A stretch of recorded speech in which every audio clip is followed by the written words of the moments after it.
சிம்மம் உங்களுக்கு வந்து அஷ்டமத்து சனியில வந்து இருக்கு, ஏற்கனவே எல்லாரும் ரொம்ப பயங்காட்டிக்கிட்டு இருக்காங்க.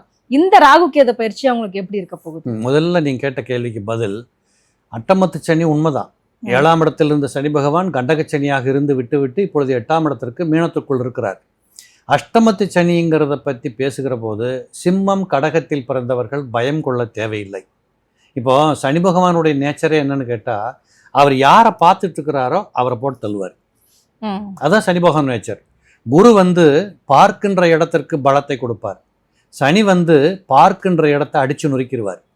அப்போது சிம்மத்தில் இருக்கிற சிம்மராசிக்காரங்களுக்கு கும்பத்தில் இருந்து கொண்டு நேரடியாக பார்த்து கொண்டே இருந்தால் தொட்டதெல்லாம் அடிதான் கடந்த 2.5 வருஷம்.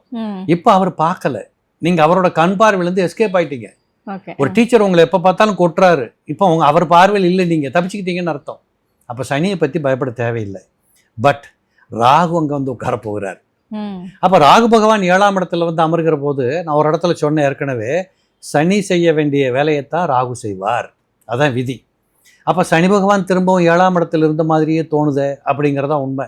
ஆனால் இந்த ராகு பகவான் அங்கே இருக்கிற போது அவருக்கு ஒரு ஸ்பெஷல் அந்தஸ்து கிடைக்குது, கும்பராகுன்னு சொல்லுவாங்க.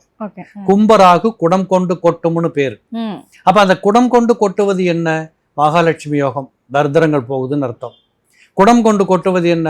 கர்ப்பஸ்தானம் விருத்தி அடைந்து பிள்ளைகள் பிறக்குதுன்னு அர்த்தம்.